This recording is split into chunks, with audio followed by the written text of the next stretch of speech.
welcome to tonight's Skillshare session. The purpose of these sessions is to share the wisdom and experience which we have within the transition movement with other groups who are working and wrestling on the same issues as we are.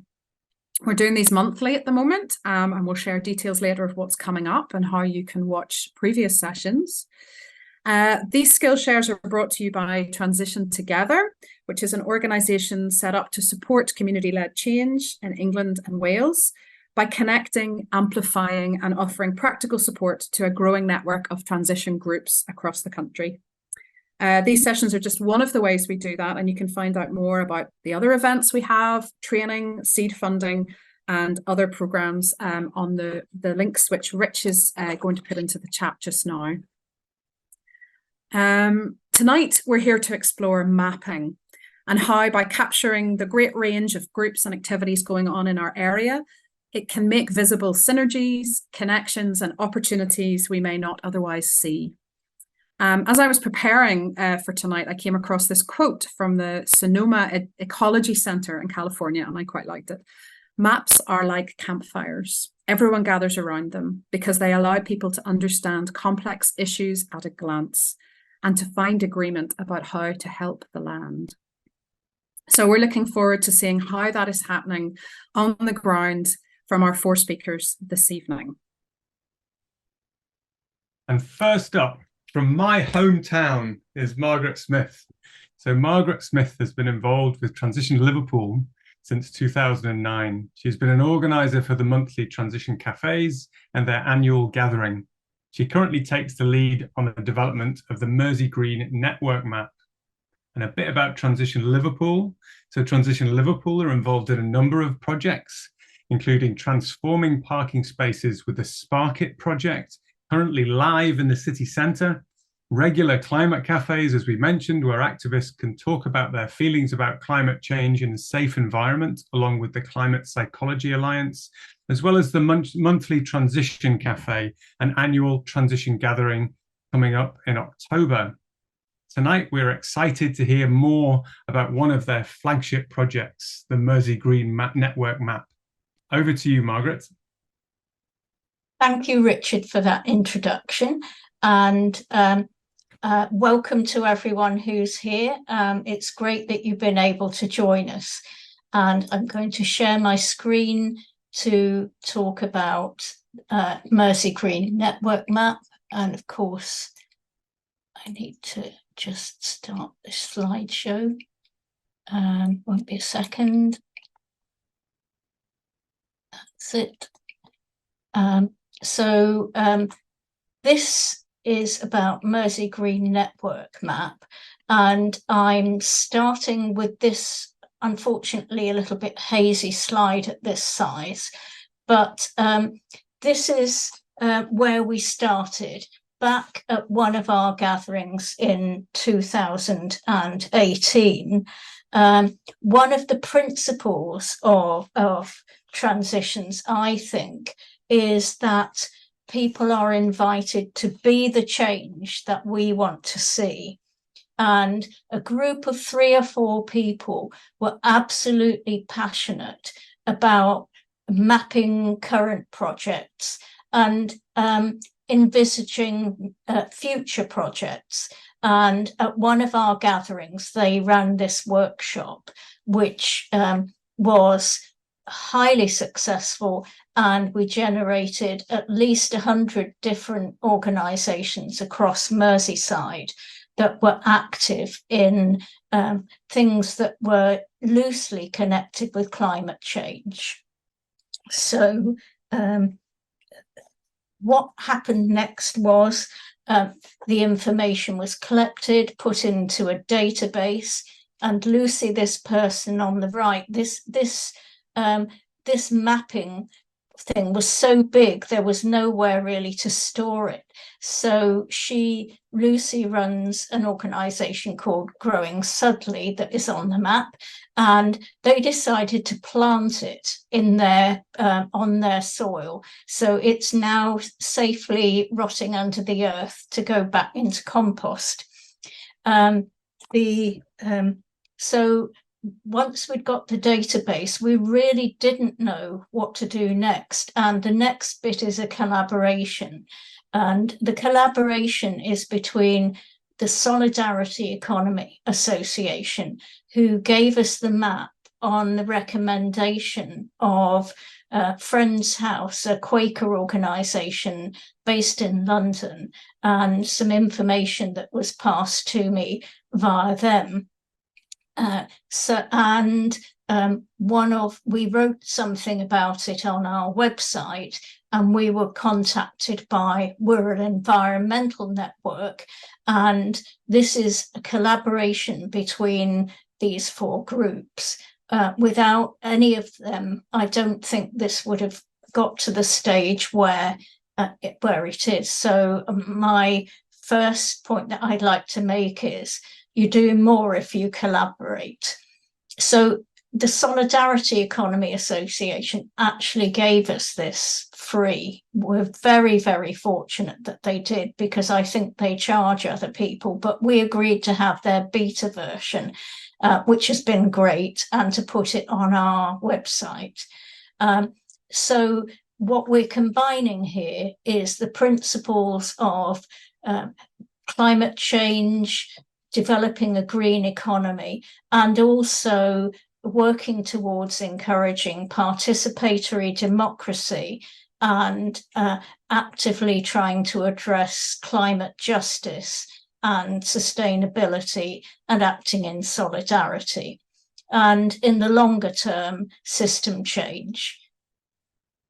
This is Mersey Green Network map, and you'll notice here on the left is a directory, and if I'm lucky, which I'm not going to be, so I'm going to have to do it a different way, I will go to this slide, and it should let me go to the map itself, which I will drag up, hopefully, and so you'll be able to see it in action. So there are a number of ways you can use the map. There's about 180 organisations on it altogether. About half a dozen of them have no PIN because they have no location, but they're still embedded within the information in the map. But so I'm just clicking on Southport, and this one is Om Zero Waste, and you can click on, for example, you can go to their website or their Twitter or their Facebook page. So if I can then go back to this, another thing that you can do is to, I lost it. If I go back again.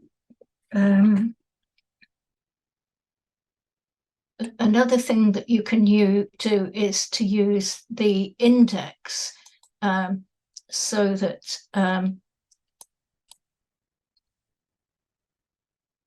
if you're looking for something specific, so let's take food, this gives you all the things on the map that are to do with food.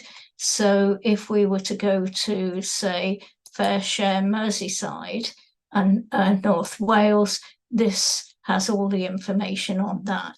And we are really pleased to discover from feedback recently that it is now being used by people. And also if people get in touch, as someone did last week and said, we want to volunteer, but we want to do gardening, I can just point them to the map and tell them to click on either nature conservation and the environment or community and collective spaces, and they will come up with all the places that they might want to apply to do volunteering around gardening.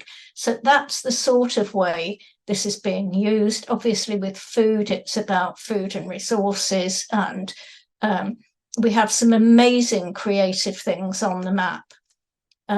So other than talking about that, if I go back to this and do slideshow from current slide. That should work. The next thing just to say is that we started all this during the pandemic, and so we had to do everything online. And what we did was we set up bi-monthly green fairs, and these are across a random sample of 6 of the green fairs that we've held.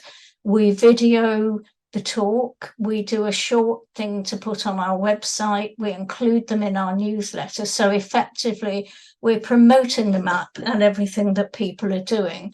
And these have been effective, and people have really enjoyed going to them and presenting. I was thinking, sorry, sorry, I'm going to have to maybe stop. the best way to go about this is to give you a little bit of an idea of. Oh, sorry. That was one actually playing. Oh, right. Help. Yeah. So I'm just struggling to get it to move on, so I might need to do escape again. Sorry about this. No, it doesn't want to.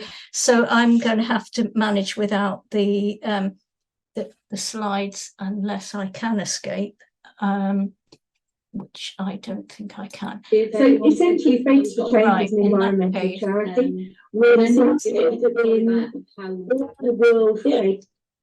Right, I'm going to do stop share now and just talk, I think.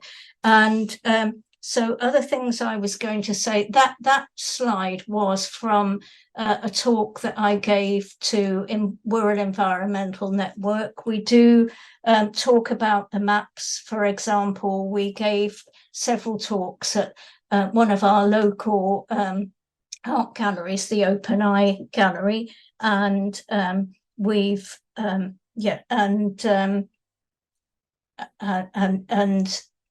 Wirral Makefest earlier this year as well, which was promoting green activities.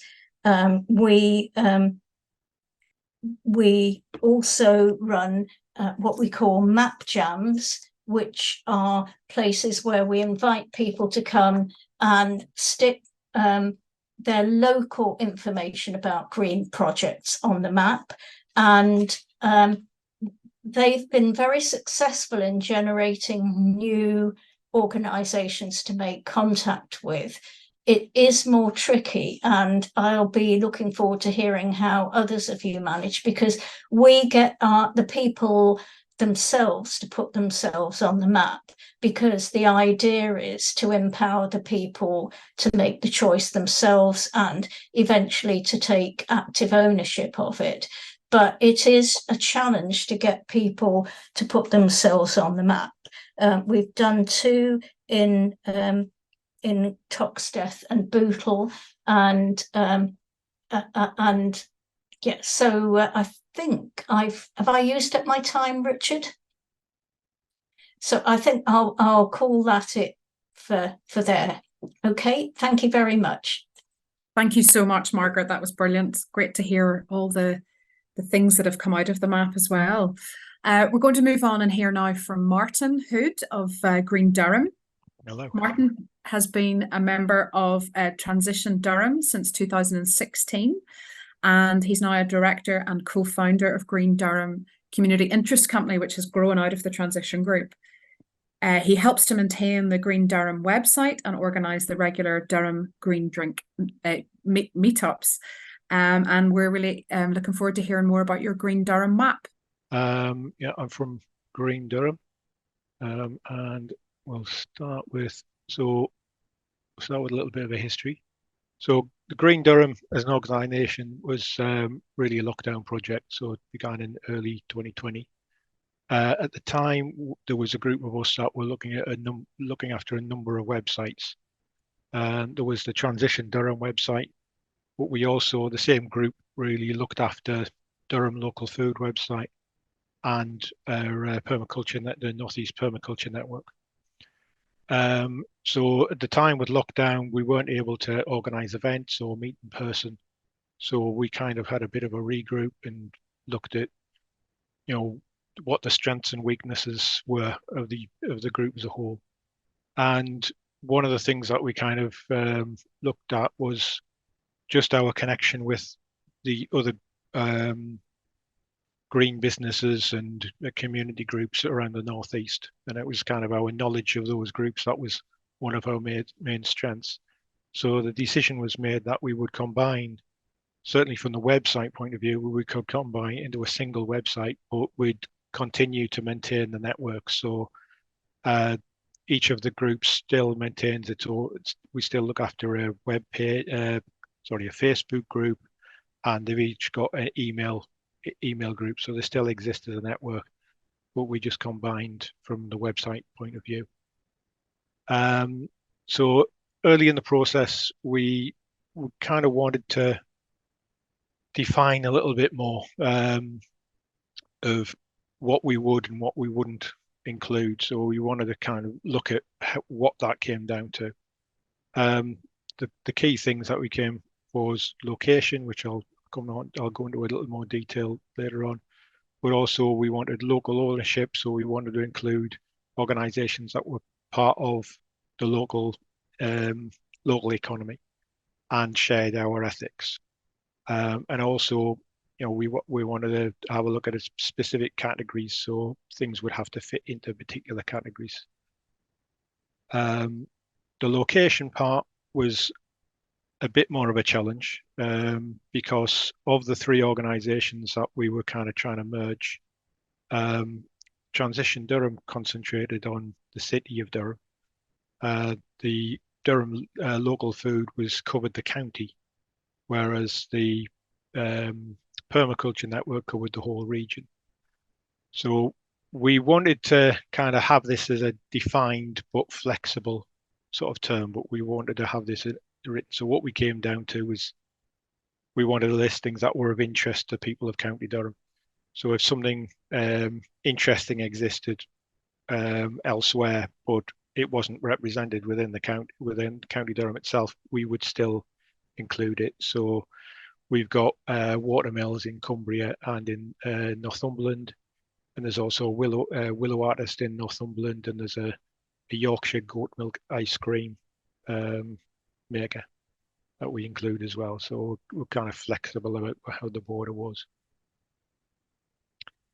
The categories was a bit more of an interesting process. This has kind of developed gradually. Each of the groups already had some listings. So the Transition had any of the projects that were either we'd partnershiped or had been began as part of Transition Durham. That website had them. The local food website already had some mapping of local food producers, and also they'd been part of an allotment mapping project. So we already had kind of a data set to start off with. But we also wanted to kind of go through each one and justify and decide how the categories should be clearly defined. One of the more interesting ones that we looked at was we had a lot of CAFs, which were predominantly local food, but some of them when we actually looked at it, we had one really nice CAF, but the only reason it had been mentioned on one of the websites was we liked the guy that ran it and we'd met up there a few times, but it didn't really fit into the category. So we had to be kind of quite harsh with ourselves. One of the other things that we'd listed prior was solar panel installers, which we thought, initially that seemed to be a good idea when we originally had things on the Transition website. But when we looked at it, the shared ethics didn't really come through. One solar installer was, pretty much the same as the other. One of them had listed their main sideline was hot tubs, so they weren't really going for ethics or green issues. So again, we decided that wasn't going to be something that we'd be listing. The other part that we looked into, this really came out of being formally creating as a kick. One of when you apply to be a kick, one of the things that you need to define is what your community, the community you serve. And the main decision which influenced how things work with the website was that we wanted people who were using the website to search and the people that we were listing on the website to be equally part of the community. So if we find a group that's interesting, we'll add it to the website. Then we'll invite them to be involved in the project. They could, if they want to sign up, they can then update their listing and modify it at will. But if they don't, we can update it on their behalf, and as and when we get information. And we've got sort of different scales of sort of involvement from different people that we list.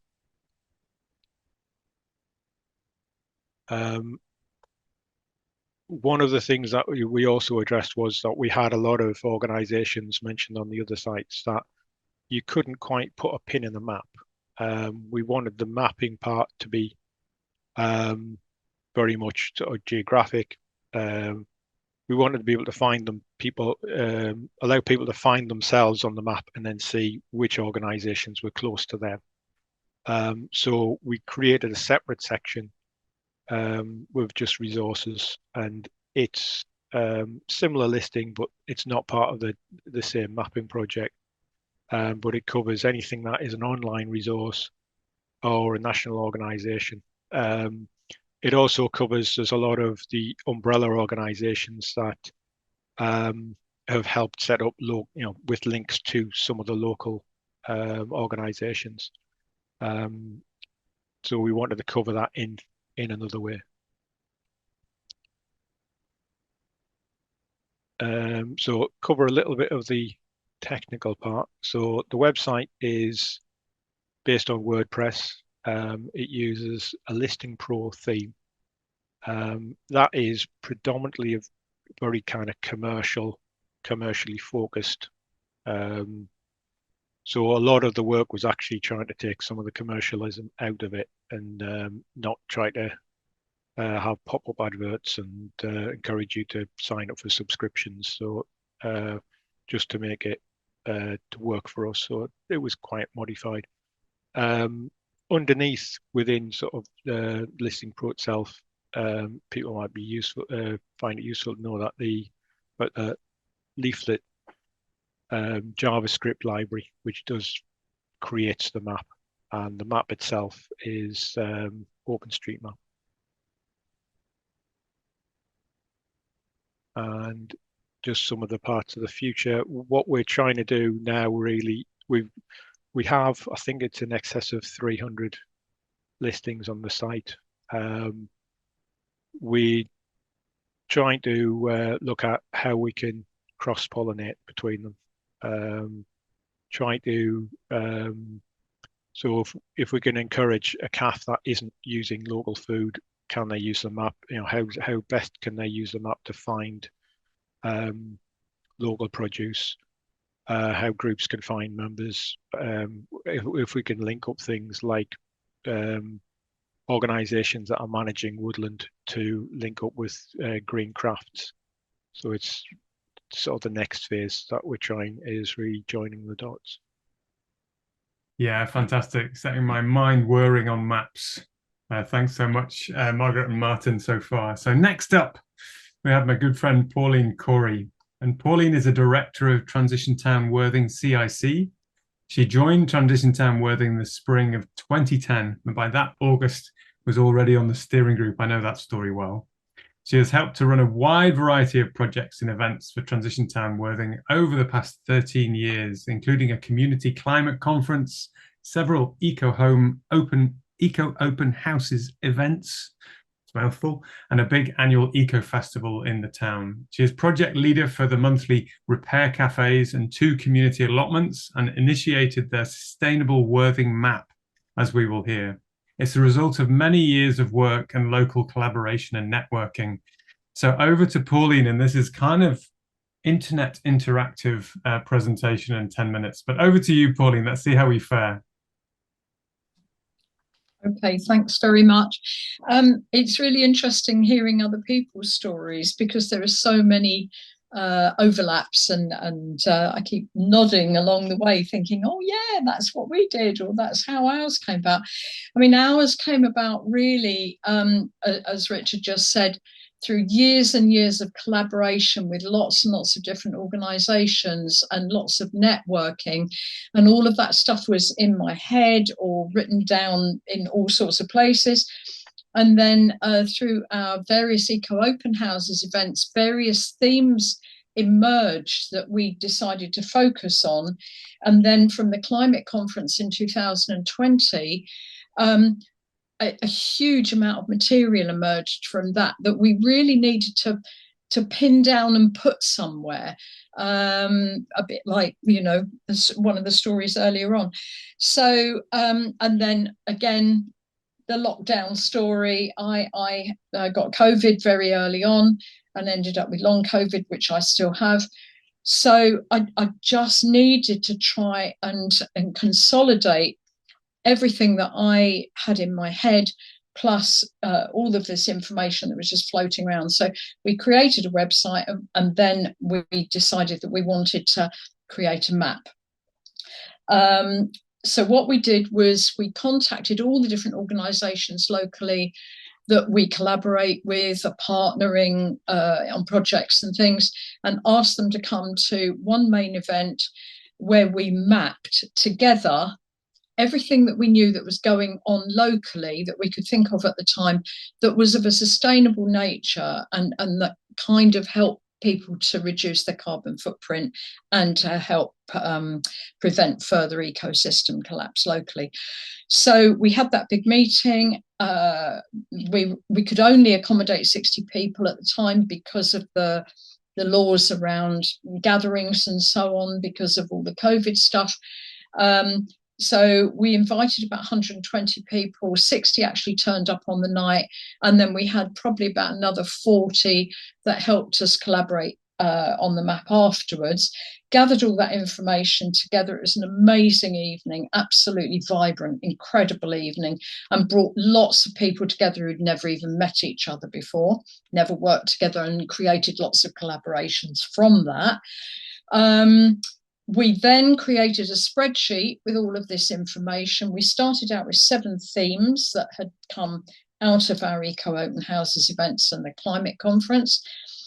And we created this huge spreadsheet, and then it's like, okay, what do we do with it? So we were then looking for some kind of online system so that we could map all of this, and we were going to just do it as a physical kind of geomap to begin with.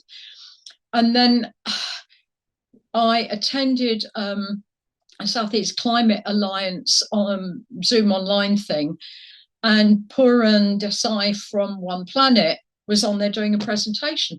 And as he did this presentation, it just popped up on the screen, this thing, this enormous kind of starburst thing. And as he was describing how it worked, it just stopped me in my tracks. And I just thought, oh my God, this is what's in my head. This is what I've got all this stuff. This is what we can do with it. So I immediately got in touch with him, and through a friend of a friend, and we had lots and lots of conversations. And One Planet, bless them, they are a wonderful organisation, I must say.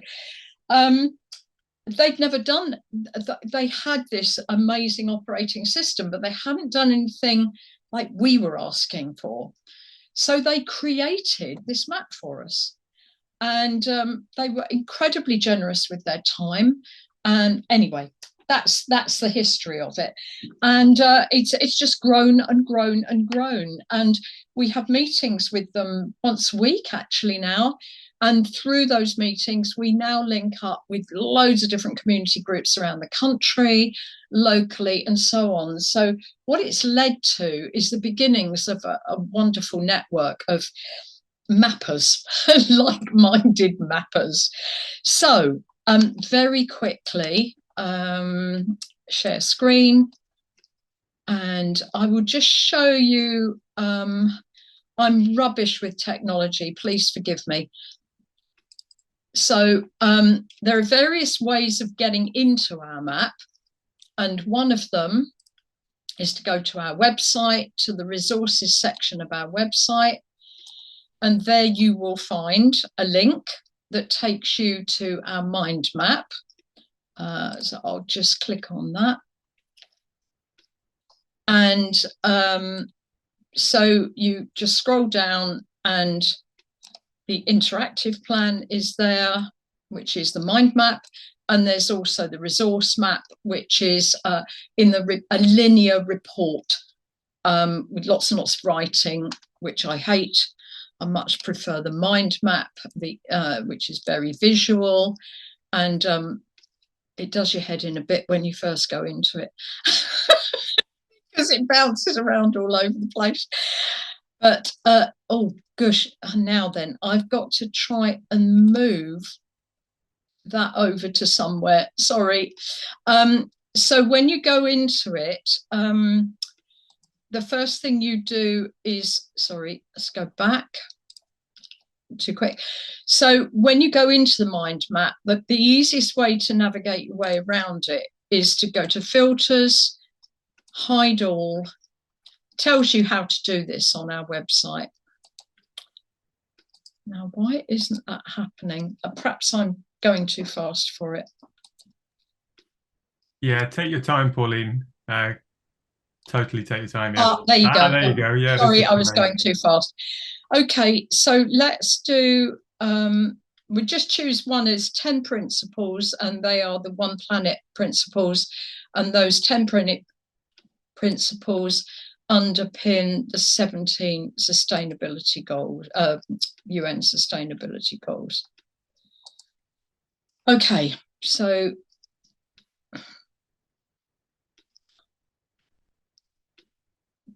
normally this comes up immediately and very instantly, so I don't know whether it's because I'm expecting too much, I've got too much open or something, but I'll kind of talk about it while it's not there.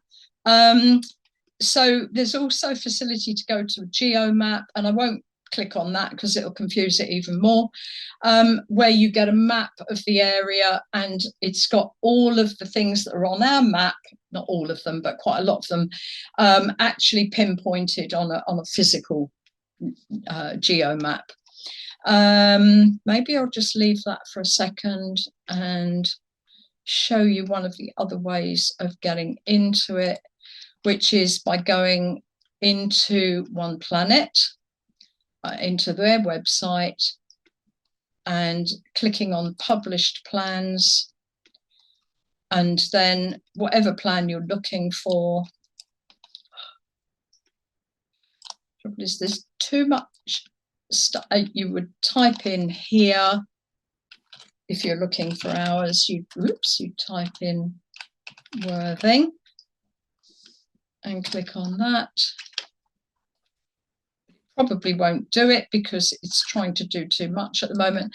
But what normally happens is our plan comes up and then you can go into it that way. So I'm going to get rid of that now. And I'm just wondering if I shut some of these things down, whether our interactive plan will come up.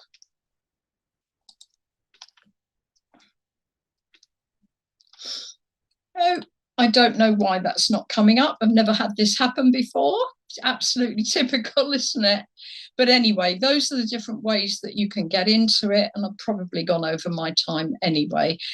But each of these nodes around this starburst represents an organization, a project, or a business. You can click on that, and then you click on each one of them, and then a profile for that particular organization comes up on the left-hand side of the page. And that profile contains information about them. It contains contact details, their website, and various data around them. And there's also storyboards that you can add in for organisations to highlight particular projects, sustainability projects that they're working on. And yeah, anyway, I've run over, so I probably need to stop now. Wonderful, Pauline. Thanks so much. And don't worry about the technology. Everybody has the links, so we can all go and have a good explore afterwards of all the maps. I'd like to introduce our fourth speaker, who is Anna McIvor. She's a founder member of Transition Cambridge, which got going back in 2008, and is currently the chairperson. Anna has been involved in several projects, including Skillshares, cafe nights, a story writing competition, as well as various other events and projects. And she is the communications lead. She's a facilitator of the Work That Reconnects and a convener of Cambridge Resilience Web. Transition Cambridge currently has projects focusing on energy, repairing, reuse, water, permaculture, and community gardens. But she's here tonight to tell us about the Resilience Web project. Over to you, Anna. Okay, I'm using two computers, so apologies that you may not be able to see me at the same time as you can see the slides, but do flag up if something stops working. So yes, I'm going to give you a very quick stop tour of the Cambridge Resilience Web, which we are renaming the Resilience Web. So first of all, let me just give you a quick description. So the Resilience Web is a visual web. It's not really a geographical map. It's a visual web, and it's also a listing, like a directory. And we decided to include groups that worked on sustainability, environment, and social justice related issues. So it's really all the community groups with sort of shared spec to us and a bit beyond what Transition Cambridge do. Just to give you a little history of how this web came about. So actually during COVID, we had a bit of a bad time at Transition, and we had almost a special meeting to decide if we were going to close. But Meg Clark had done a permaculture design for Transition Cambridge to look for ways forward. And she'd created this really beautiful web of organisations that do similar things to us in Cambridge. And when we all saw this, it was so inspiring that it was definitely one of the things that kept us going. And she called it the Community Resilience and Regeneration Web. It's sort of looking at the ecosystem of Cambridge, and with the idea that resilience in ecosystems comes from the many groups and the interconnections between them. So we saw this and we thought, wow, wouldn't this be wonderful to have as a digital version? We put it in our newsletter request. Could someone help to digitize this? So it was amazing. We got this reply from Dinner Ismail, who's on this call now. He's watching. And he has been absolutely wonderful. He has really done the entire back end of this, and it's amazing. So thank you, Dinner. We also heard back from Lena Morrill and Charlie Barty King, who were doing the exact same thing, but for groups within the University of Cambridge. So this was the first version of their web. So we got together with them. And we also got a reply from Helen Cook, who had already started compiling a similar directory of groups in Cambridge. So it really made sense for us all to meet together, and the Cambridge Resilience Web was born. So that was back in 2020. And since then, you know, we've had many iterations and improvements, and this is where we're up to now. So let me give you a little tour of the Cambridge Resilience Web. So this is our front page. And we've actually got 3 webs in Cambridge for reasons that I don't need to go into here. But if you click on the Cambridge web, you get to the listing. This is the first place you arrive at. And in this listing, there are about 100 and something groups, and they're all put into categories. And you can also search for different tags, and you can search by search terms or by for groups looking for volunteers. So if you click on one of the groups, you go through, if you go to the map view, you get to this, which is more the sort of a visual map of it. And again, you can search particular categories or tags. So I put in community gardens, and you just get the community garden section. And then if you click on one of them, which one did I click? No, this is going back to the list view. So again, you see them all listed. And now if you click on one of them, you get to information about that particular project. So they have a sort of landing page, a little description in text. You can get to their website. If they've got social media, you click on that and get through to that. And you can also see whether they're looking for volunteers or not at the moment. So that was a sort of quick navigation of the web. So who do we think this is for? Well, our idea is that the web should be able to help people find something like a food bank or advice on insulating their home. Might help people get involved in a particular type of project or become part of a community with shared interests. Might want to volunteer. It's also helpful for groups looking to see who else is working on the same kind of area so they can connect up. It's useful for people just wanting to find out what's going on in and around Cambridge. The council have used it to better understand voluntary groups in Cambridge. And I think it helps us all to see that we're part of a much larger interconnected movement working to bring about change at a larger scale than our groups individually can do. The benefits of the Resilience Web, the wow factor, people love it. It's a really nice resource for Cambridge. The Executive Council of Cambridge thanked us for creating it and sent it around all the council and council employees. Definitely facilitates collaborations. For example, the Resilience Web itself, our group that has made this, is already a collaboration between Transition Cambridge, Cambridge Donut Economics Action Group, Wolfson Interdisciplinary Research Hub on Sustainability and Conservation, and members of the universities. We have done various events which have brought about collaborations. For example, we ran a sort of Petra Kucher short talk session where we just invited 5 groups off the web to tell us about what they were doing. That was really, really interesting.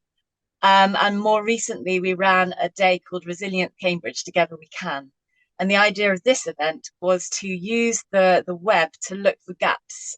You know, what are we not yet doing in Cambridge? And then to start thinking, well, how can we fill those gaps? What new projects can we come up with to kind of make a more rounded community effort in Cambridge? So that's a quick overview of the web and where we're up to. I wanted to give you a little overview of the back end. Well, more the administration and not the back end. The back end is code, and that sits on GitHub and is open source for community groups. This is where you get to if you're an administrator. So our idea is that now we've put so much effort into making this beautiful thing, we'd like to offer it to other communities. And this is how you actually manage the web if you're an administrator.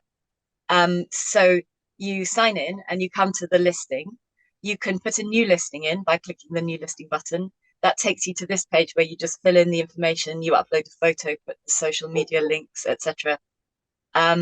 Press update, and hey presto, it appears in the listing. And then if you go to the web, it appears too. So I have put in our new Garden of Resilience, which is a new project we've been doing recently. So in other words, the front end looks beautiful, but we've also created a sort of administration space that's very, very easy to use so that other communities can take up this platform and use it wherever they are in the world. And this is an example of that. So there's now a Resilience Web using this platform in York. And yes, I really just want to plug that this really is available to everyone. It's free, although we really do welcome donations. If you'd like a web, please just get in touch and we'll help you create one and give you some support to get started. So just very quick overview of where we're up to. Ignore all the text, just remind me what to say. So our activities at the moment, we're obviously still working on software development, the front and back end, and also the user interface aspect of that. And we're also wanting to make some little tutorials so that other people can work out how to use it. We send out a newsletter with updates on the web and invitations to collaborative events. And then we find that the web has sort of 2 aspects now. One is to catalyze place-based community action in Cambridge. So that's convening people, building a larger community, doing the gap filling exercise, and ongoing publicity to tell people that the web exists. And for example, when new students arrive, you know, it's a great way for them to sort of locate themselves in the community of Cambridge. And then the other half of what we're doing is still developing the platform, sharing it more widely, and learning and developing from other people's experiences of similar maps like we are tonight. Challenges. Well, one of the challenges is advertising the Resilience Web, because events are easy to advertise, but something which is relatively static is not. So that's partly why we've been running events, because then we can say, come have a look at the web and see this event that we're doing, which is based on the web. Another challenge, of course, is keeping the web up to date. We're trying to encourage the groups themselves to keep their entries up to date. And that links to the fact that often the groups don't, so we're doing that. And in fact, most of the time we added groups to the web and then we contacted the groups to say, look, you're here, would you like to be part of this? And some of them replied and some of them didn't. And that's the nature of things, I think. very quick thing on how we're funded. We're not really. We have donations. We had a grant from Transition Together. Thank you very much. But we're all volunteers, so our costs are extremely low. But of course, we'd like to find a way of getting bigger grants to create livelihoods, because this has been a really huge amount of work. Just wanted to introduce you to the team. There's quite a few of us coming and going a little bit, and I see that Jez is on the call. And Jez, I'm ever so sorry your face isn't here, but so yeah, this is who we are. And finally, yeah, please get in touch if you'd like to create your own one wherever you are, or if you'd like to get involved volunteering and helping to develop the web. Yeah, thank you very much.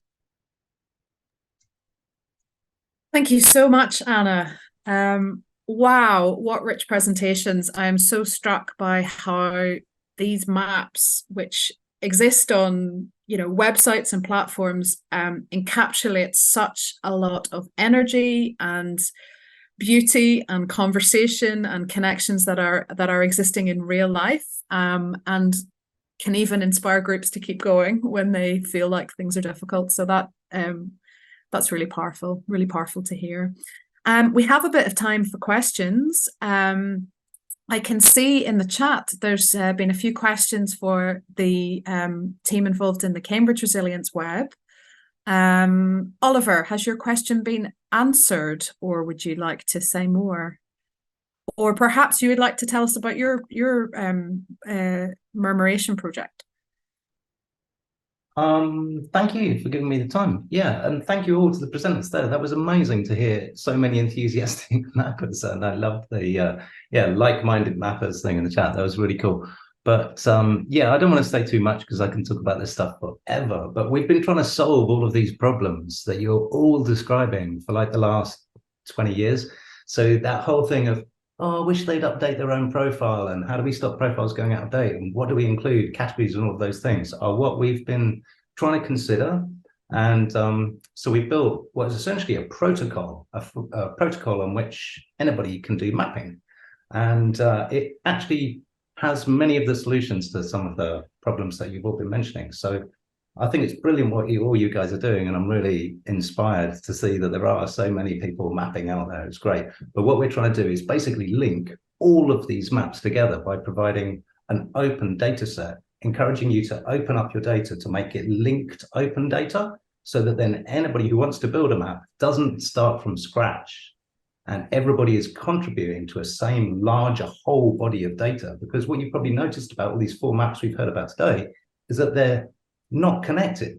So if you wanted to browse outside Durham or move a bit towards Cambridge or down to Worthing, you've got to go and log on and find somewhere else. But if we were all contributing to a larger one body of data, then we would all benefit from each other's works in the kind of the network effect, right? That's how it works. So that's probably enough from me. Thank you all, though. Thank you so much. So if there are other questions, we have a bit of time to hear them now. You can either pop it in the chat, or you can give us a wave if you would like to ask something of one or all our presenters. I know Peter had a question in the chat there. Peter, would you like to unmute and ask it? Sure. Yeah, it was just a question on geomapping in the resilience web, but it's kind of been answered in the chat, but we can do it face to face as well. I can take this one because I'm the developer on the resilience web platform, and yeah, so there is a plan to do that. It's not. We don't know exactly when yet. This is still, we have so many potential features that we can work on. But I've seen it looks so great the way it was implemented in some of the mapping tools shown here. I really liked the one from the Mersey Green network map. Is really nicely kind of built. So I'm sure we'll get some inspiration from that and build something soon. The only trouble is that some groups that we have don't actually have a location. You don't really know where to put them. They just exist. They don't have a physical location. So that's the challenge. We don't really know how to deal with those groups. But we'll see what other mapping tools have done. Cool. I imagine it's just to reflect on that a sec, Chris. I imagine it's actually a trickier challenge than kind of just the simple question of wanting to put a pin somewhere, because you don't want to ignore them as well in one view of the map. You know what I mean? You don't want to not represent them at all if they're covering a larger area or something. So it's a very interesting one, isn't it? Yeah. It just occurred to me, that idea of devaluing them by not including them on the map view, but including them on a list view. Yeah, interesting. Margaret, you touched on that. Do you want to tell us how you wrangled with that issue? Yes. Our map is based on OpenStreetMap. Yes, I didn't go into all the techie or back end stuff, but the OpenStreetMap map is linked to a Lime survey, and the Lime survey records the information, and then the map generates the the back end of the map. I don't have anything to do with the techie bit that transfers one bit to another. But just to say that if people don't have a physical space, all their data is still recorded, and you would find them by going into the directory, and they're in grey. So I think we've got 6 organisations who you can find on the map, but they have no pin. That's great, thank you. So we have a question here from Maria. Maria, would you like to go ahead and ask your question about keeping the maps up to date? Yes, thank you so much. Yes, I would like to know, thank you first for the presentations. I really enjoyed this, and it's my first approach to mapping. I'm just starting to learn. So yeah, really good introduction. The question I have is, and when I imagine creating maps and these type of maps that are local, I imagine you will have and I can see the maps, you all have different nodes and dots on those maps. And how do you keep the map up to date? Do you have a person within the team who is responsible for that, or do you give that right to the group who is on the map to keep that information up to date? And yes, the question was, I think Anna mentioned something about that, but I didn't hear what Margaret or Martin or Pauline are doing. So maybe for them is the question. So our approach is really just to if we find out about a group, we'll add them ourselves, but then we'll email them or contact them through social media and ask if they want to get a login. And once they've got a login, they can update. We haven't had a massive amount of take up on that. So it's a bit of a combination of us generally reviewing, because organizations sometimes disappear, or new ones pop up. So it's really done as a background manual process, but where we can, we'll directly engage to get people to update things themselves. There's some advantages in that. The website has it allows you to upload additional photographs. So, and there's a few other extra features which we enable. People can contact them. So if they've got adopted their own listing, there's a contact form as well. So there's odd extra features just to kind of encourage people to sign up. Great, Martin. Pauline, I wonder how that comes up in Worthing. Yeah, we've actually got a volunteer who is working on updating the map constantly and adding new information into it, storyboards stuff and stuff like that. And then Sarah, our admin assistant, she has paid time for just gently and gradually going through, checking data and updating. And also we've told all the organisations that are on the map when we wrote to them initially that please could they check in occasionally, let us be able to update their information, or to add any stories in that they particularly want us to include. Fantastic. And Margaret, have you anything to add there? Yes, it's a work in progress at the moment. If I hear of anything that needs updating, I update it through the back end. There is a longer term plan that is to allow each organisation to update themselves, but we would need to have some income to start paying for the use of the map, and at the moment we haven't. So that's part of a longer term plan, along with quite a lot of other stuff, really. But yes, I update, and Lime Survey has a back end, and I can go into, it's a bit laborious, but I can go in and change anything that's needed. Fantastic. So the chat is kind of on fire, and I'm trying to keep track of all the questions. Very exciting. Lots of interesting issues around mapping. So I see questions from Kathy, Ollie, and Peter and Rich. Rich, your question sort of leads on from this about, what groups are getting out of being on the map. What's the incentive for them? Yeah, exactly that. You know, I mean, I guess I flipped my experience of the presentations because I love it. I love seeing all of this stuff and feeling like part of this interrelated movement for change, if you like, you know. But do you get any feedback from the groups who are on it? You know, what is their motivation to be on it, would you say? And ongoing motivation as well after that initial hit of going, oh, that's pretty cool, you know. Like so just so we can maybe get through all the questions, let's maybe hear from a couple of the groups, and then we'll maybe move on to another question unless there's anything burning. So I see Pauline's hand, and also Dinner from Cambridge. So Pauline, do you want to kick off? Yeah, I was just going to say what's happened with some of the people that are on the map who've discovered how to use it. There've been a lot of collaborations, because they didn't even know some of these groups existed. They didn't know some of these projects existed. So they've gone into the map and looked at their own particular bit and gone, oh, there's all these other organisations that are, oh, we could link up with them, or we could work with them, or and it just, I don't know, you just go in and you start investigating and checking stuff out, and suddenly this whole world of possibilities opens up. So I think that it works really, really well in that way. Thanks, Pauline. Dinner?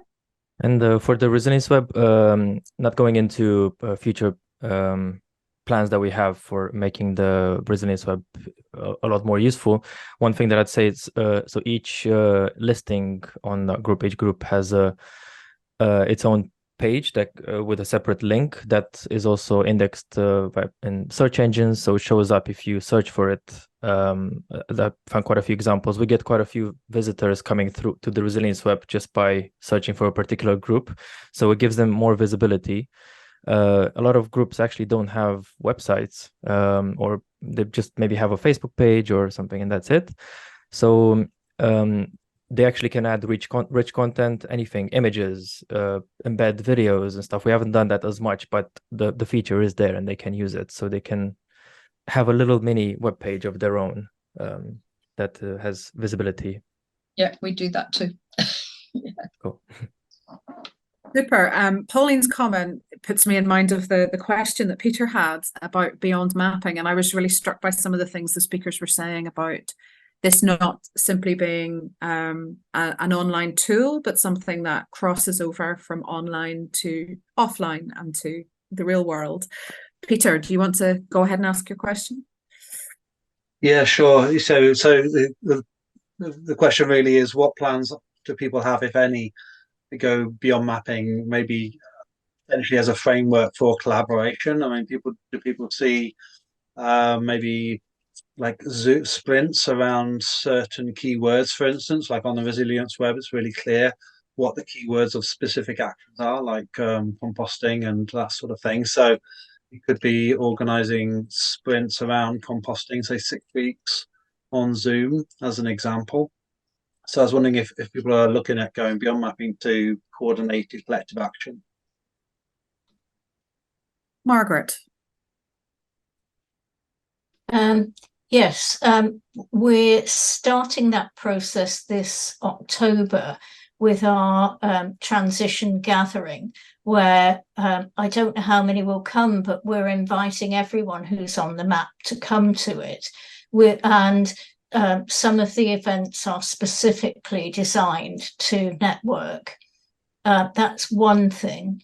Another longer term project that we haven't started on, but was there from the beginning, is that we would like eventually to link organisations around the different themes, perhaps using the themes in the directory, to get together to ask them about how they can collaborate together to generate perhaps grant funding and other things, because I think there was something, it could have been in The Guardian this week, saying that small and medium enterprises are the biggest casualty from recent things like the pandemic and Brexit. And we would like to use it as a tool to support more than just having them on the map over the long term. But that's a big project that we haven't tackled. In the medium term, we would want to start linking people specifically around the sort of things that they do, with a view to getting them to work on how they can do things together to make themselves more resilient. Fantastic. Martin, I wonder if there's any examples in Durham or any thoughts about where you could go beyond mapping? I mean, one of the newer projects for Green Durham is we've just started doing the regular green drinks meetup. So we've kind of come full circle from it being a project that started because we couldn't meet up. We've now kind of got a thing where we are meeting up on a regular basis, and it's good to get direct feedback from people that have got listings at the green drink sessions, and each of them kind of starts off with a talk. So we get people to do sort of 20-30 minutes at the start and we're only kind of, I think we've had about 4 of them so far, but we're looking to kind of push that towards just people just turning up to talk about their project or talk about what help or what collaborations they're looking for as part of that kind of green drinks. Super. So we've had a couple of questions in the chat about data. David, you've put your hand up and raised that issue. Do you want to say a little bit about that? Yes, it's something I don't really know much about, but I'm just wondering about the GDPR. Is it the data protection regulations?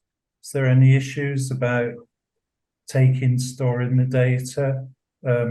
Is some of it might be personal data? Because I saw Kathy posted a question that some groups might give the secretary or someone's address or phone number. So, any views on this about the data protection regulations?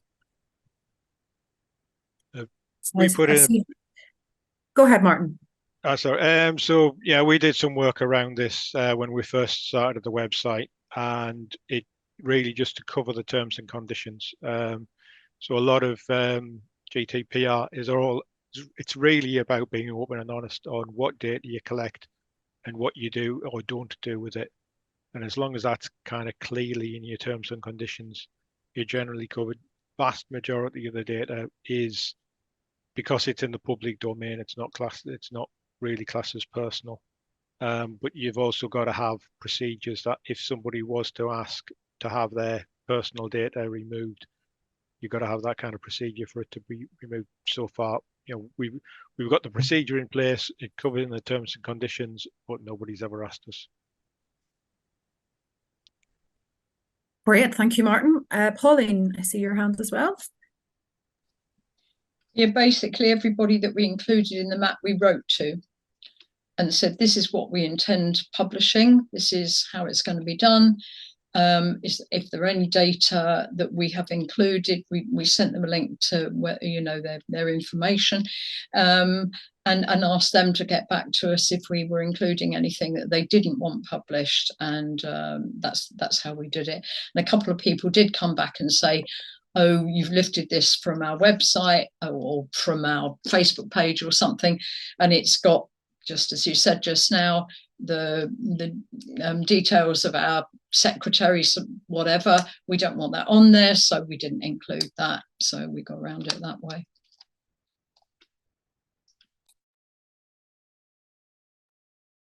Amazing.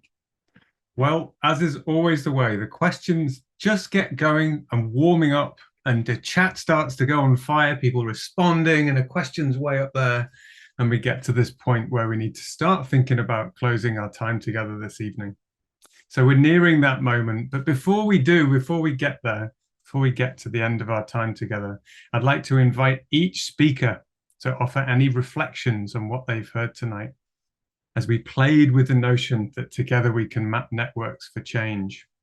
What opportunities and challenges have you heard from other speakers, or indeed some participants on the call? How is mapping networks a critical element of bringing about the change we want to see in the world? And perhaps most importantly, are you more excited about maps after this evening's talk? I think we'll go in the order of the speakers, so the order of the presentation. So first, Margaret. Well, I'd like to start by thanking the other three who've so generously shared your information. And I've got several pages of notes of people who I would love to get in contact with. I particularly liked the way, I know it didn't work too well demonstrating it, but I loved Anne's Cambridge thing where you could see the map in different ways. And I particularly picked up that you had something that said seeking volunteers. I really liked that, and wondered about whether that would be possible to incorporate. I was interested in some of the techie stuff that you mentioned, Martin, from Green Durham, and I've made some notes. I need to give some thoughts to it. I was impressed by your 300 listings. And I liked the way that that you were trying to make links across groups. And Pauline, I was interested in your link with One Planet and the way the way you were using that. And I was interested in the geomap work. So yeah, I thought they were all fascinating. And I'd have been happy to listen for at least twice as long, if not more, to the details that you were coming up with. So thank you. Amazing. That's the best response ever from a webinar, isn't it? It could have been twice as long. Fantastic. Thanks so much, Margaret. Over to you, Martin. Yeah, it's been really good session, and it's fascinating to see the different sort of approaches that people have taken, and the different sort of history of how the projects have come about. A few of the notes I've made about, I like the idea of the map jam, to be able to kind of look for gaps in areas. We've thought about that, but never really kind of come up with a solution to sort of fill the gaps in types of organizations that already exist. And also the idea of encouraging collaboration on funding projects is definitely something worth thinking about as well. Thanks so much, Martin. And Pauline. Thank you. I loved the aspects where you have empowered those who have done this, empowered and enabled other people to put data into your system. I just think that's something that I always thought would be quite scary in the way that we work our map, that somebody might come in and completely obliterate the entire map by having access to being able to put stuff into it. But I'm sure technically it's possible for people to add stuff in without doing that. And that's something that we were discussing with One Planet today. So I think that's a really important aspect.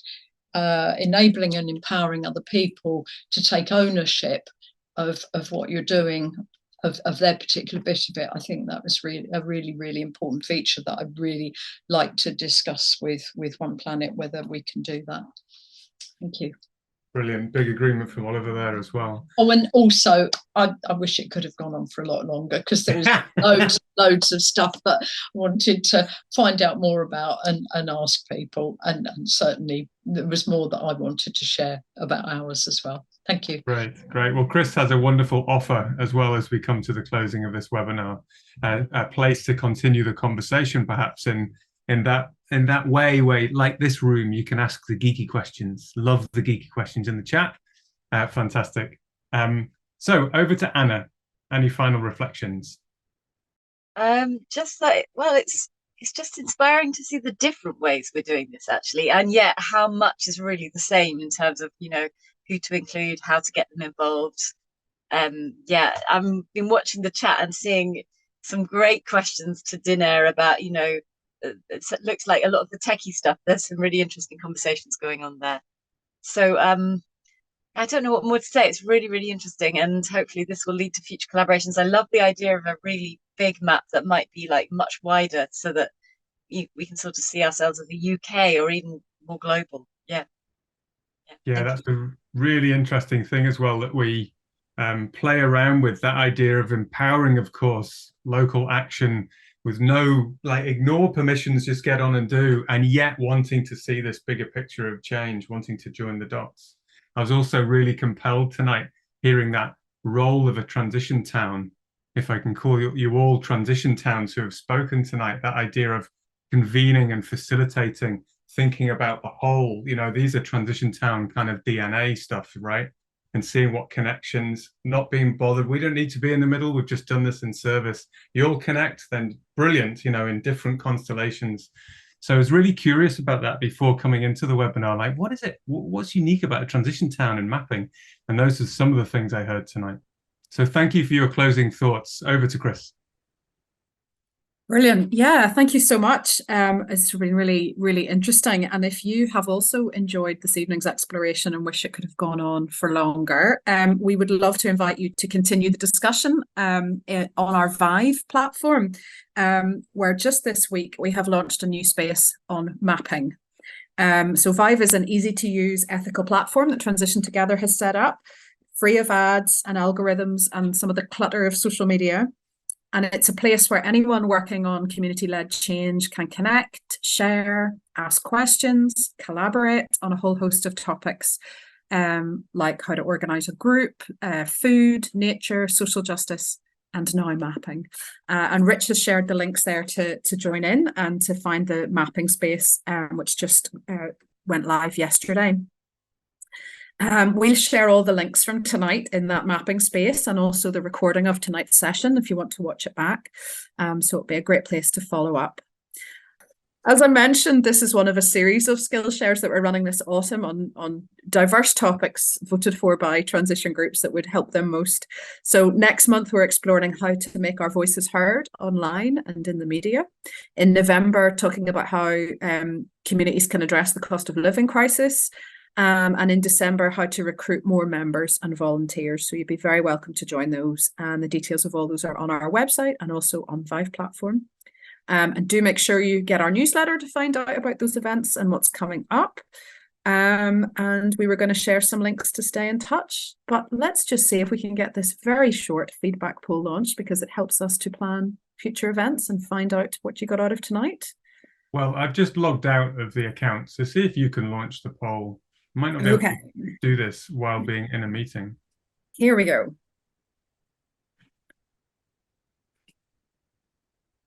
That has launched for me. I hope you can see a couple of questions. Yes. Okay, a couple of thumbs up. Great.